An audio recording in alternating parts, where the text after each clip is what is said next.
Ukrainian Prime Minister Denis Shmyhal said that Mariupol, which has been under siege for nearly 2 months, has not yet fallen to Russian forces despite defying a Sunday deadline for the devastated port city to surrender.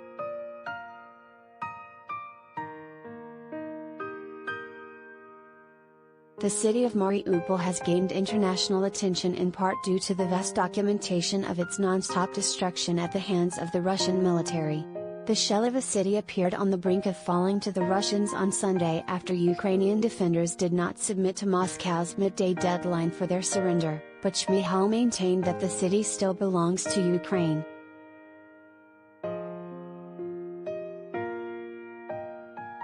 No, the city still has not fallen. There is still our military forces, our soldiers, so they will fight to the end. As for now, they still are in Mariupol, he told George Stephanopoulos on ABC's This Week.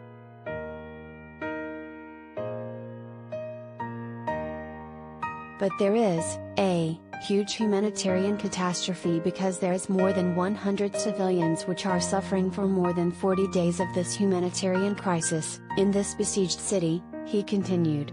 And they have no water, no food, no heat, no electricity. And we ask all of our partners to support and help to stop this humanitarian catastrophe in Mariupol.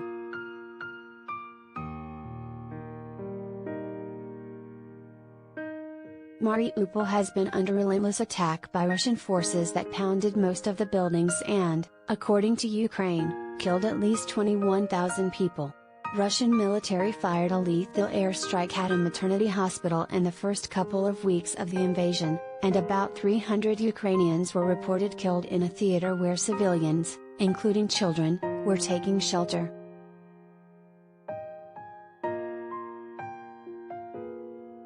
The city was home to about 450,000 before Russia invaded. An estimated 100,000 now remain, according to the Associated Press. The Russian military claims that about 2,500 Ukrainian fighters are holding out at a steel plant in the last pocket of resistance in Mariupol. That claim could not be independently verified.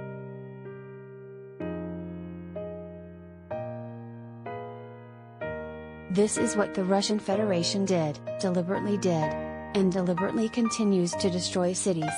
Russia is deliberately trying to destroy everyone who is there in Mariupol, Ukrainian President Volodymyr Zelensky said Saturday in a virtual address, adding that the situation in the port city remains as severe as possible and that the devastation is just inhuman.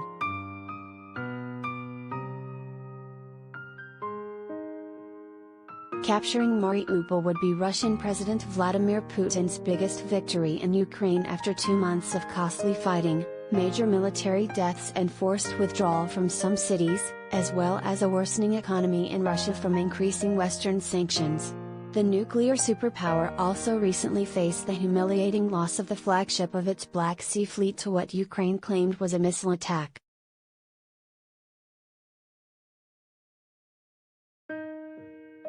Russia's potential seizure of Mariupol would allow Putin to secure a land corridor to the Crimean Peninsula, which it annexed from Ukraine in 2014, and deprive the smaller country of a major port. The seizure would also allow more Russian troops to be available for the offensive on the east.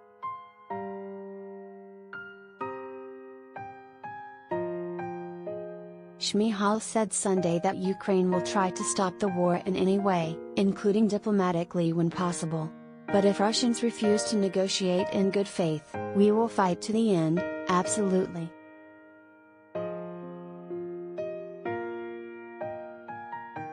We will not surrender. We won't leave our country, our families, our land, he continued. So we will fight absolutely to the end, to win in this war.